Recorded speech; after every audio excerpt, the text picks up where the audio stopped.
All right, what's up, guys? Welcome to the 118th episode of The Get Down, presented by Digital Music Pool. My name is Cream. GaryW here. We're gonna bang a quick podcast out, guys. We've been in major prep mode for the Get Down meetup, which, if you're listening to this the day that it comes out, the meetup will be tonight. Yes. So last call for anybody that wants to actually come to the meetup in Jersey City tonight.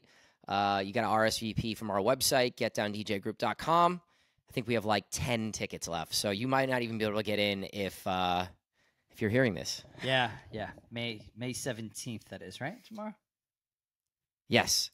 So yeah, so we'll get into the meetup and how it goes and kind of give you guys the recap, I'm sure, next week or one of the following weeks. But I kind of wanted to get into, to start the pod, a little bit of a story and just something that kind of happened to me that I think you guys that are listening can kind of take from and use to your advantage. So I've been DJing at Avalon Mohegan Sun up in Connecticut for about 13 months now. Shout out to RM. He helped get me in there, and the manager there really liked my set. And I've been back pretty much every month. It's been awesome. Mohegan Sun's such a dope casino. It's beautiful. It's clean. Great restaurants. And the nightclub, Avalon, is really, really dope. But all of my sets have been on Friday, and Friday is a slower night there. I think across the board, Fridays are generally slower than Saturdays, especially in the casinos. And some sets I've had there have been awesome, busy, bottles, tables. Some sets, like this past Friday, have been really slow.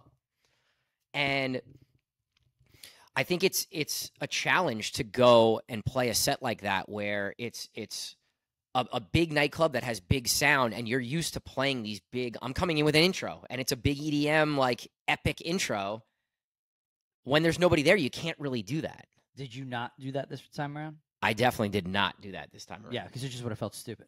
Right, like there's 20, 25, 30 people in the room. Like, Gosh, that was it. It was the lightest, this past Friday was the lightest start of my set of the last year. So what is your approach? You know, okay, now it's your time to go on. You're headlining, and like, what's the first song you're playing? Is it still a house track? Are you playing hip hop? Like, what was your thought process? Maybe like 5 minutes or 10 minutes before you're going on, and now you're probably recalibrating. Yeah, what you want to do. Like, right? Like you've probably led up all week long. We've all been in this situation where you lead up all week long. You visualize what this intro is going to look like and what your set's going to sound like, and this is what I'm going to do for the first 30 minutes, and then it's 35 people there, and then you have to figure out, kind of like I said, you have to recalibrate your brain and recalibrate your set, and not be too let down by the lack of crowd, and still execute. So what did you do? I'd say the most important thing about going and DJing a light room is you have to actually be a DJ. You have to read the room, listen to what the opener's playing, see what people who are there are reacting to. If it's hip-hop, I'm going to come in with hip-hop and go from there. If it's EDM and people are dancing, the people that are there, I'm going to play EDM and go that direction. And then just test the waters with different things. I think I'm always going to play a little less heavy, you know? Right. It's not going to be as deep down the rabbit hole in any one genre, and I'm going to really stick to vocals that I think everybody knows. Like, I'm going to go to my go-to, like, 11:30 to 12:30 set in those situations, and then reassess based on how many more people come into the room, what people are reacting to. I think those easily relatable songs is what you need to stick to. Also focus on the girls in the room, right? I think that's a really important one, because those are the drivers behind business, meaning that if the girls stay, the guys stay. So you really want to focus on them, see what, like you said, see what they're reacting to, but it's got to be stuff that's pop. It's got to be stuff that's very relatable, especially in that bigger space, because that's probably why they're there in the first place. Right. Yeah. They're there to party and have a good time. So you got to kind of bring that no matter how many people are in the room. Yes, you definitely have to bring it. Still on the mic, still introducing myself, still shouting out all the bottles and the birthdays. Even though there's less people, you still have to treat it in such a way that you're there to do a job, right? You're there to create this experience for the people that are there, whether it's 1,000 or 100. You still have to do the job. And throughout that whole set, it was like, I'm happy to be here. I love this room. I'm going to do the best job I can because I like the people that work here. I like being here, and I want to make sure that I do a great job for them. Now, flashback to the previous time that I was there. At the end of the night, the GM always comes up to the booth. We have a conversation. Hey, tonight went great. What do you think went really well? Kareem, I loved your set. Whatever it might be. Right. The last time that we had that conversation, I asked the manager, I'm like, hey, man, I've been here for like a year. I appreciate all the opportunity. I love being here, but I'd love to get a chance to play a Saturday night. And his response was, like most of the time Saturday nights, we're bringing in, travel acts and out-of-town acts. Yeah, I am out of town, but they're like flying artists in for these Saturday night sets generally.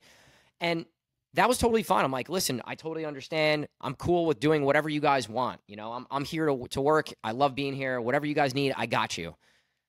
So flash forward back to this really slow set. At the end of the night, we have our normal end of the night conversation. And the GM goes, oh, shit, Kareem, I forgot to book a DJ June 3rd. It's a Saturday. Can you do it? And I'm like, yeah, of course I'm going to do it. And now I get my opportunity to move from a Friday spot to a Saturday spot. And it took 13 months to get that opportunity. And I think there's two huge, huge lessons to take away from this. The first is, be really grateful for what you have and do the best possible job that you can do in those opportunities. And the second thing would be you have to ask for the things that you want. If I didn't ask him after the last set, hey, is there any opportunity for me to work a Saturday? He would have just kept booking me on Fridays because I'm doing a good job. They like what I'm doing. And that's it. You have to ask for the things that you want. And if you never ask, people aren't mind readers. They're not just going to give you the better opportunity or, pay you more money or whatever you might be asking for. Yeah, we've talked about this. And you know what it was? An owner came to us and said, well, if you never asked for the raise, I was never giving it to you. Do I think that you deserved it? Absolutely. I think we spoke about this a couple podcasts ago. He's like, do I think you guys deserved a raise? Absolutely deserved a raise. But he's like, I'm not going to lose money just because, I think you deserve a raise. You have to come to me and ask for it. So that is the first thing. I think there's very interesting dynamic to how this went down. Like, you just came off a very slow set, which I'd like to get into what he said about the night. I just want to get like an owner's perspective or a manager's perspective on what a slow night means to them. But outside of that, like he comes to you and offers you the better night after a slow night that you did, which it seems like that would never happen, right? It's like, all right, well, Kareem didn't pack this place out.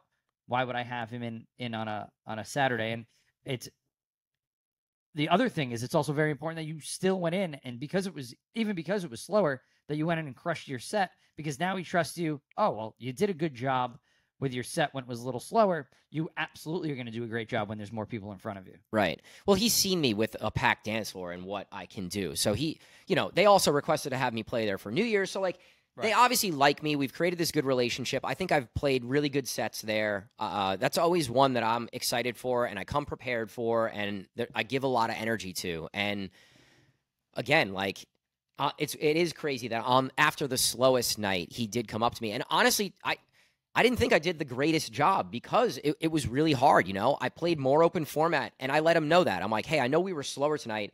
I really tried to play the music for the people that were here and keep whoever was here the whole night, you know?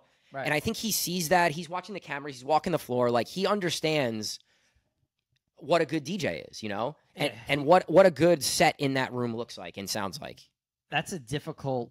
Well, it's a difficult situation to be put in as the headliner number one, but also it's nice to know that there's a manager that understands that you need to be a little malleable in those situations, and the fact that you were means that you're a more effective DJ because of it. So it's not all managers are like that. So you're kind of lucky in that regard. Yeah, I think it's another testament to this particular manager because I don't always see him before the set. He always comes out at the end, but having these conversations with the managers and owners and the people who are really making decisions is super important because even on a slow night, we got to talk it out. Like, hey, wow, I know there was still bottles coming out. Like I tried to shout them out, make sure they felt like they were on the, the big board and tried to show them as much love. And he's like, no, man, you did a great job. You did what you had, you did the best job you could with what you had to work with. Yeah. And I think just having those sets and talking through the night with your manager at the end of the night is super valuable. I think even you guys can look at this also on a smaller scale. It's not always the major nightclub. It's the, the restaurant turned club at, it's even those smaller places when they're a little dead, you can't just mail it in, right? You have to still be on top of it and really satisfy those people who walk in the door and really try to keep them around for as much as possible. Whether it's, you have to find those groups. We say this all the time. Find those groups that are into the music and play to them. Right. Because as soon as the other people that walk in see this group vibing out, well, they're more inclined to be more involved in being energetic toward what you're doing.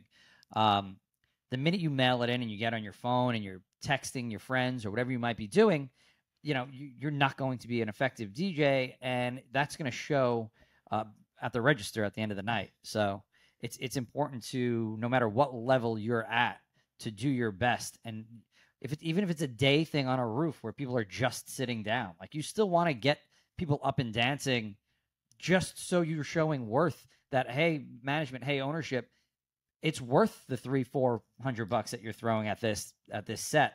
And this is why you should continue to book the DJ there. Right. So there's definitely multiple ways to look at that.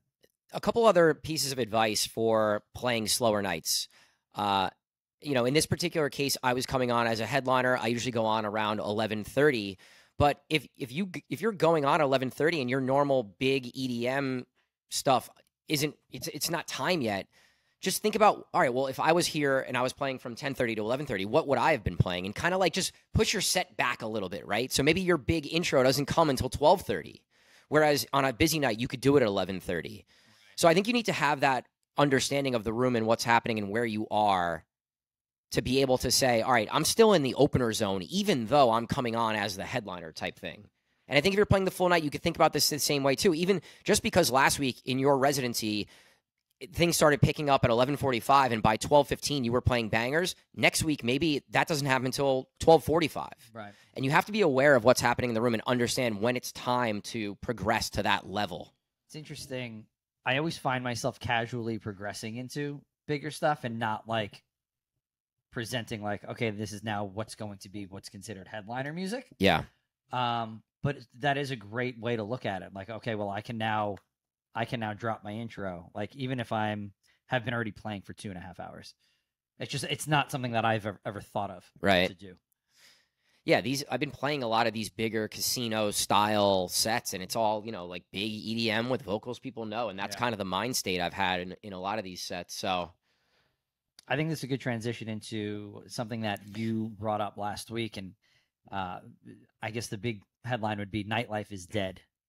Is it? That's my question, really. Is nightlife dying? Is it dying? Or is just nightlife as we know it in these big clubs, bottle service dying? Like, what's going on out there? I don't know is bottle service going by the wayside, and like, are we being more driven back toward like the bigger restaurant, cocktail bar, lounge format? Are we seeing that transition again? I think, I pointed out Brooklyn Mirage before. Obviously, that's a ticketed place.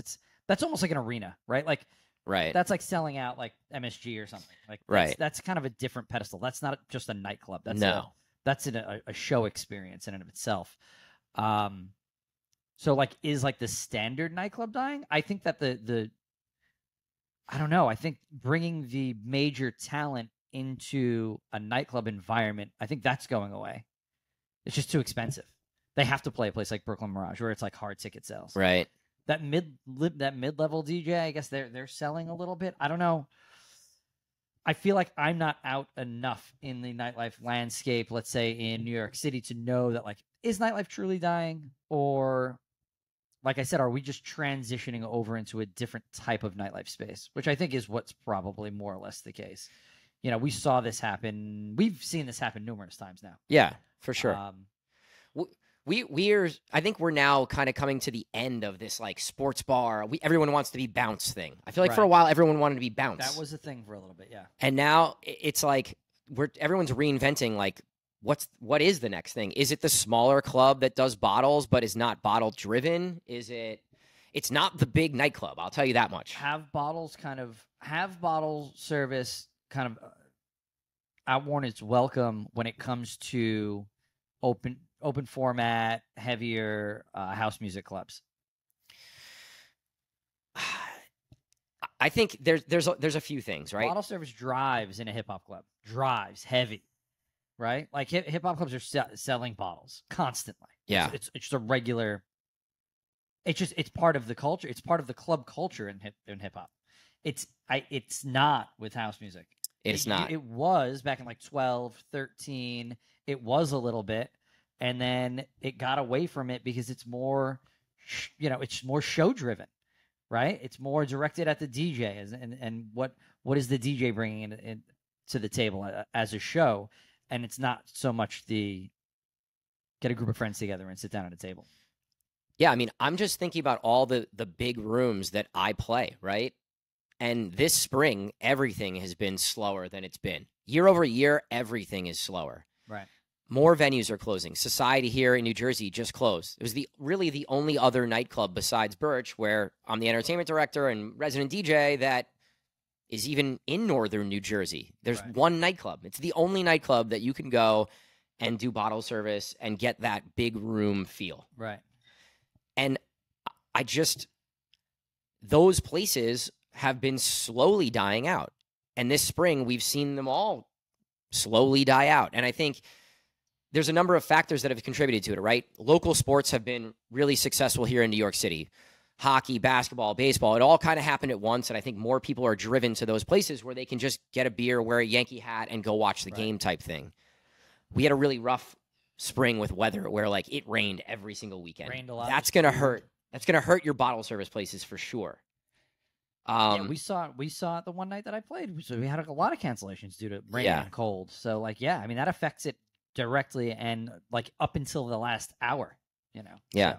And then the final thing would just be, it's another year after COVID, right? And it's like, has the allure of being able to go out and like go do things, nightlife things, kind of worn off. Yeah, the excitement isn't like it was a year ago. Like you said, we're a year out from that, and we're seeing the weather change here now. I think we're seeing more day-driven drinking.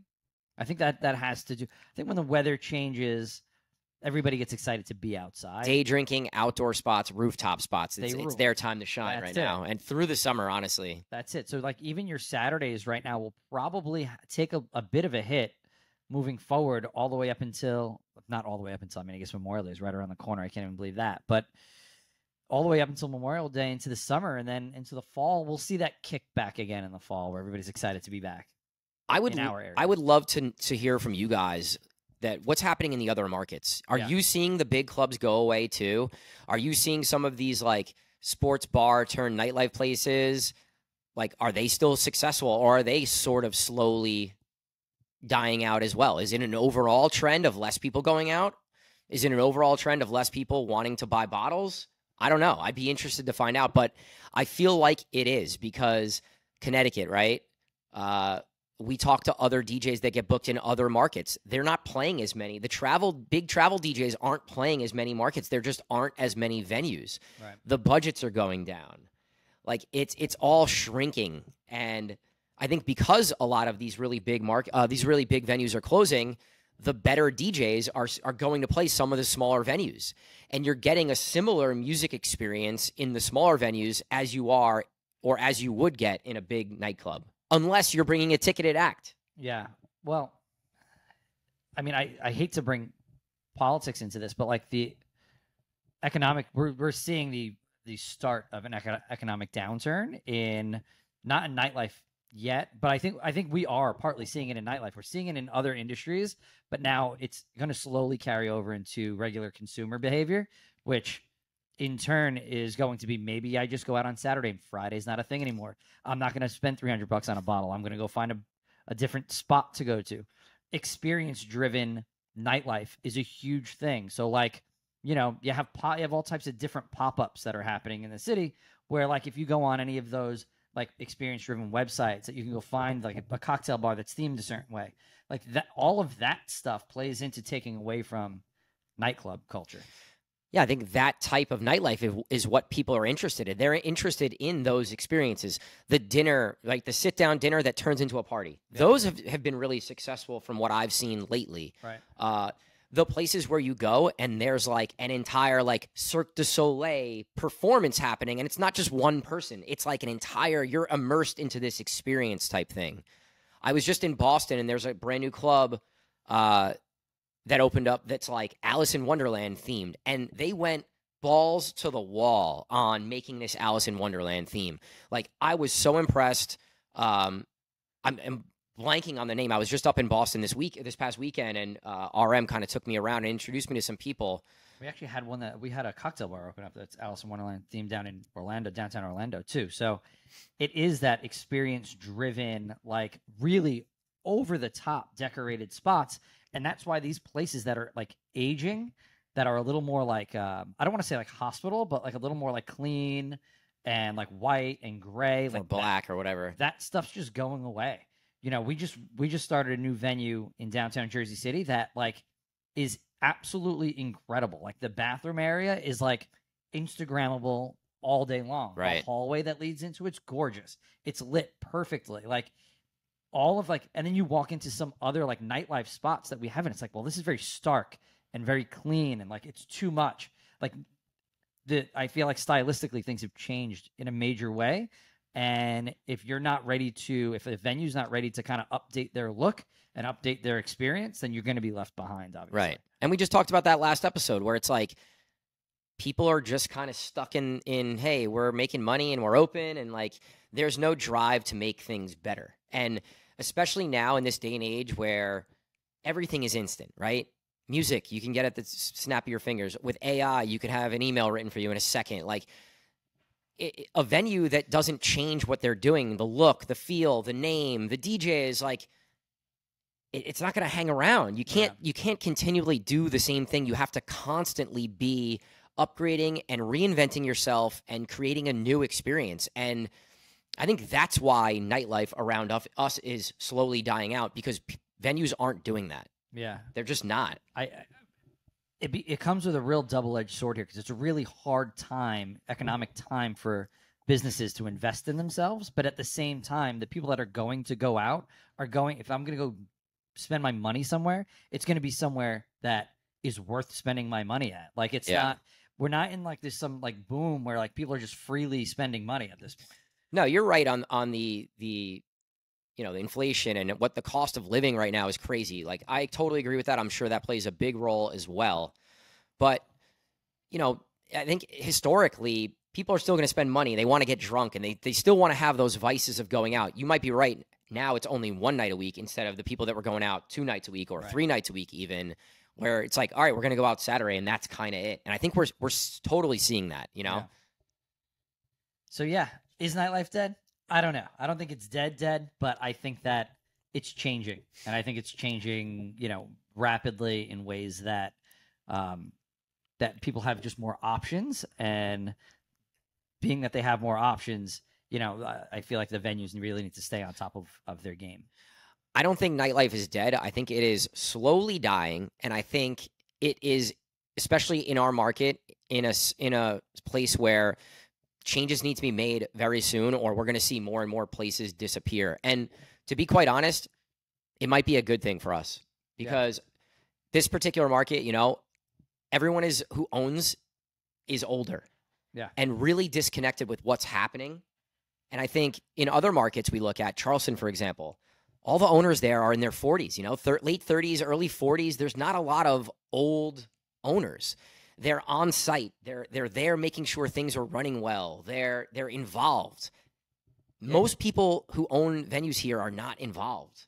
Yeah, there's a couple reasons for it. Like, there's a lot of managing partners in a lot of those groups down there. Well, everything's so expensive. There's a lot of managing partners that there is, but like in the Hoboken market, some of those owners, like, they own, like they straight out own, and that's why, like, there's no managing partner. There's none of that. Like, they're owners of their businesses, and usually owners of their buildings, and that's why they can kind of like run the course. Right, but they just think that what they did 30 years ago when they were actually a part of the business are going to work in 2023.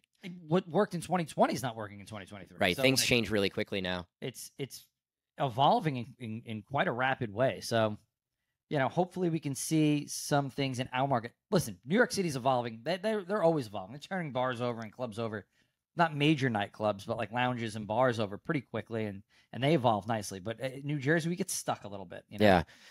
So being in Boston with RM, it was like nice to see a pretty thriving nightlife scene up there. You know, there's a lot of venues there. yeah, Like me, RM, and Castro kind of bounced around and checked the spot I was talking about with the Alice in Wonderland theme was Cavo, and Rick Wonder just played there. I think Beatbreaker just played there. Nice. Super dope. I just remembered it.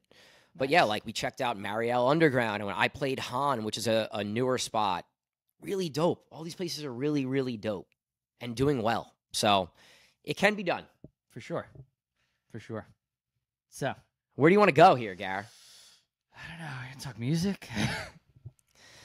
I don't know. I think we were kind of going back and forth on this last topic. I think we could touch on it like briefly because it sort of does go back into what we started the podcast with, where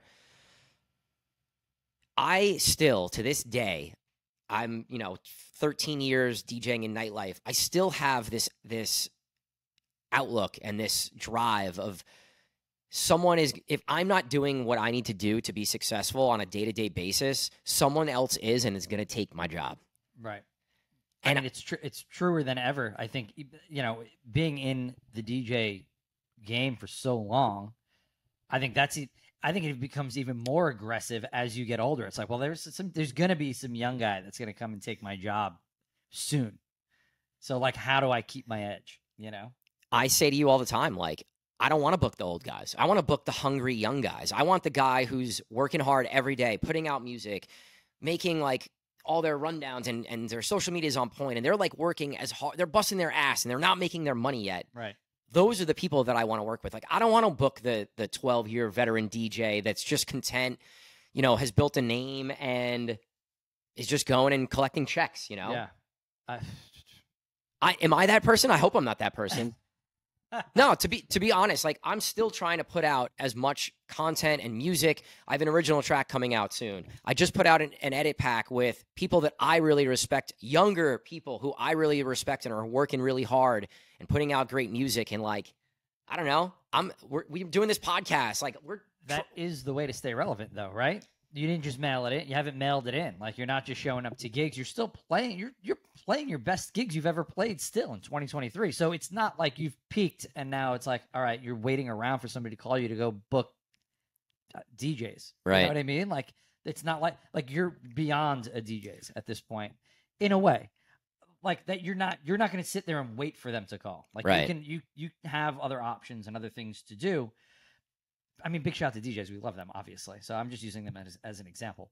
But like, you do a good job of that. Like, I can name 10 DJs probably offhand that like were amazing and probably still are amazing DJs from our time that like haven't kind of stayed on top of their game as much as maybe they wanted to, or, maybe they got married or they have a 9 to 5 or whatever it might be, but just within the DJ sphere, just like aren't as relevant, right?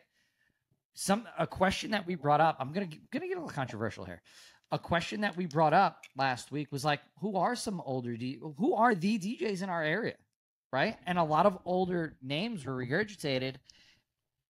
But then we posed the question, well, have they stayed relevant like as much as have they done the things that you're doing to stay relevant?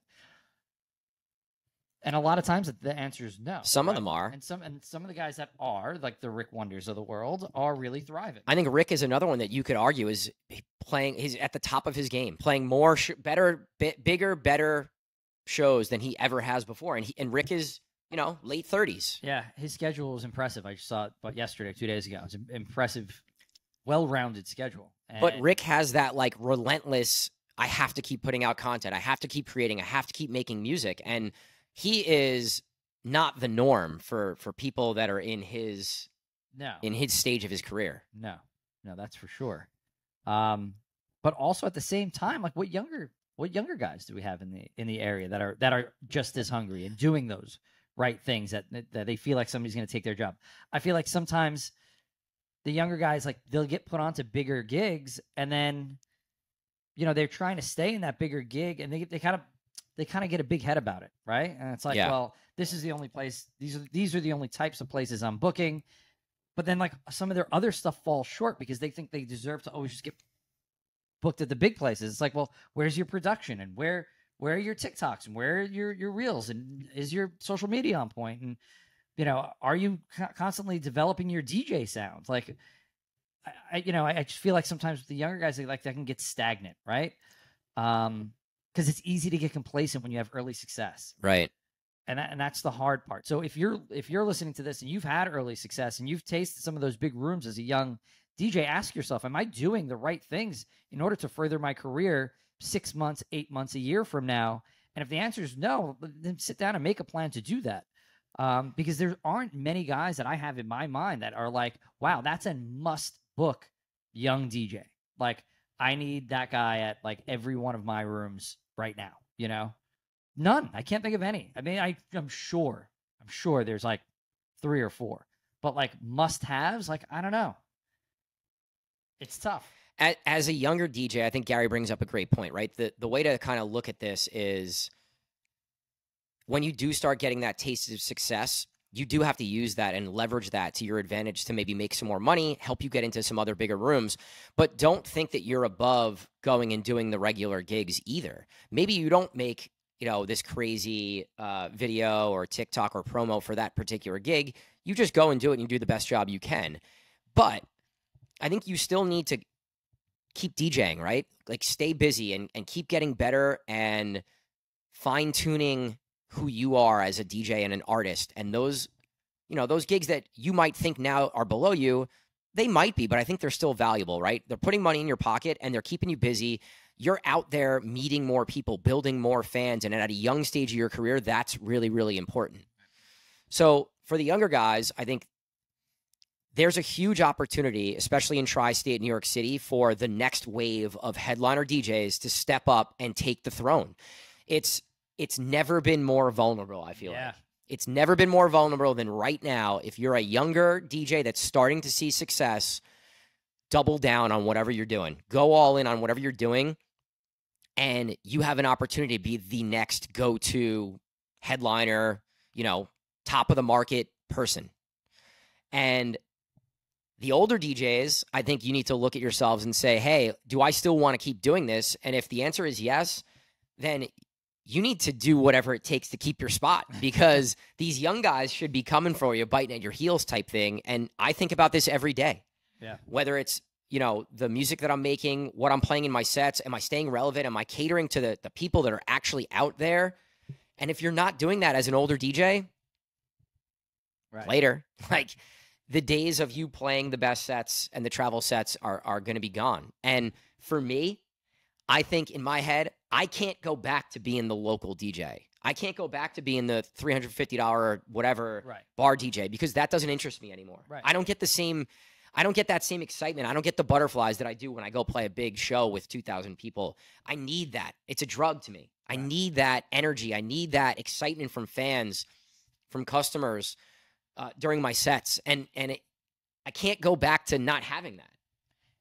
And that's a huge step backward, especially at where you're at in your career. That's what drives me. Doesn't make sense. Honestly, I work somewhat. It's not just fear that drives me, but fear is a part of it, right? Fear of losing what I've created for myself and my brand, and that's part of it. But obviously, the love for what I do and making music and creating these cool packs and things that like bring DJs and artists together. I love it. Love it. That's what drives me. Yeah. You do it all well. So it's, there is no reason to step backward.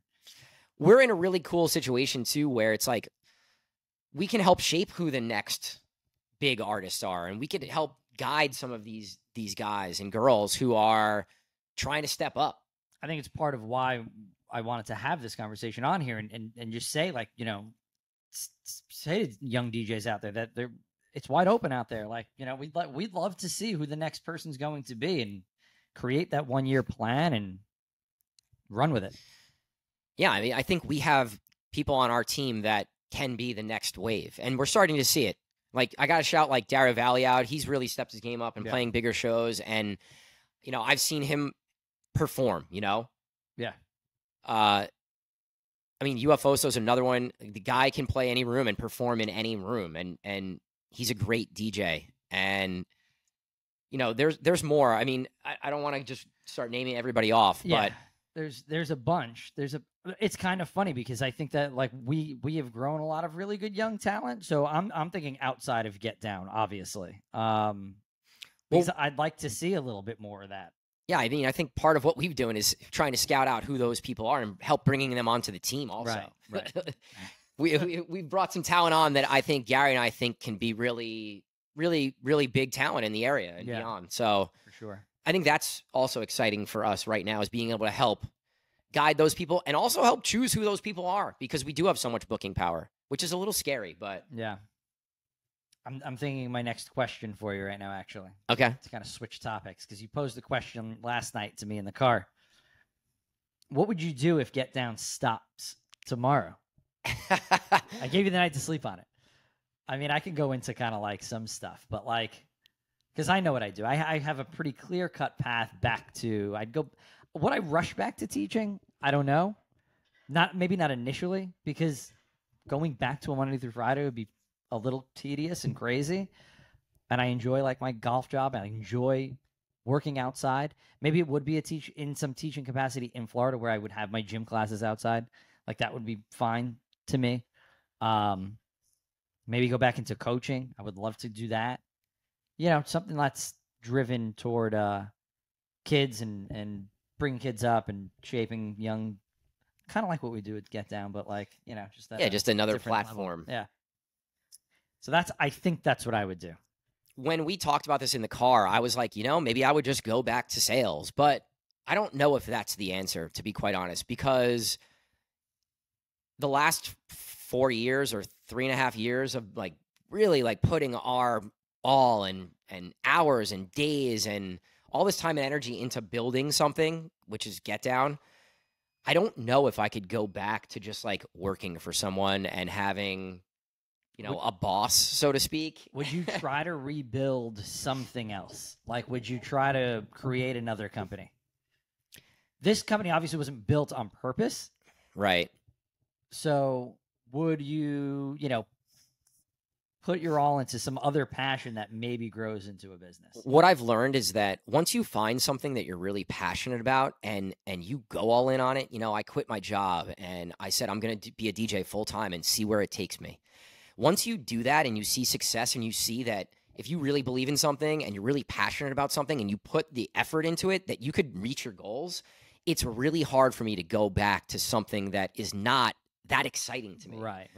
So I don't necessarily know what the next venture would be, but I have this entrepreneurial, I'm going to outwork people. I'm going to find the right people to work with us to create this really cool thing. I think I would have to do that again. Yeah.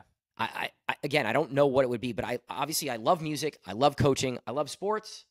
And it would be something in that realm. Coach Cream, get the whistle out again. I would love to have the time to be able to go coach baseball or basketball again. I just love it. And I think I haven't been able to do that in a long time. So yeah. I think that would be part of it. And I don't know. I think finding something that pays me enough money that isn't fully my life is also really interesting, because I don't really have any hobbies. I don't have time to go do too much because everything is so invested in DJ Cream and Get Down. Right. Yeah. I mean, it's a tougher question for you, because I think you do have a bigger aspirations as an artist, right? So you have a lot of time that's consumed in DJ Cream itself, the artist. So that time for hobbies is really not on the table. Yeah. Like I have no aspirations to never have to be an artist. So it's like I have time to like go play around to golf and stuff like that. So yeah. So I felt like it was an interesting question to pose for this podcast. If I wasn't going to be an entrepreneur and start my own thing, my first place to go would be like the SoundClouds and the Spotifys, or it would be definitely something within music where I could have an impact on the next wave of artists or the next wave of music that's coming out, or help grow an artist and teach them how to be an artist. Like it would be something in that world, because I really, really love that part of what we do. For sure. Nice. All right. All right, couple things here before we wrap up. I mentioned the Cream and Friends Volume 1 edit pack. It's myself, Gin and Sonic, Revis, Angelo. It's 12 edits, three from each of us. It's honestly really dope, and not just because it's mine, but I was actually organizing the music and going through it, and like all those songs, most of them on the pack went into folders where they're gonna get played, and that doesn't always happen on edit packs and stuff. Okay. So if you want to download that, it's free. You can go to the show notes or go to my profile on IG and it'll be there. And then anything else? No, just looking forward to the meetup. meetup. We'll see you guys that are coming to the Get Down meetup tonight. Listen, if I don't remember who you are or don't know your name, sorry ahead of time. It's going to happen. It's going to happen. So apologies ahead of time. Yeah. Have IGs and business cards. And, if you have those dot cards like Jules was telling us about, have all that stuff ready to kind of pass out to everybody that you're going to meet tomorrow, because it's going to be, or tonight, I should say, because it's going to be a lot. My advice to anyone coming is use this time to introduce yourself to as many people as possible. Shake hands, kiss babies, and spread yourself around the room. I think that's the best way to utilize the time of being here. Don't hang out with the people that you know. Hang out with the people that you don't know. Yep. Sounds good. All right, cool. Thank you guys for listening to this episode of The Get Down. We will talk to you guys next week. Peace, guys. Peace.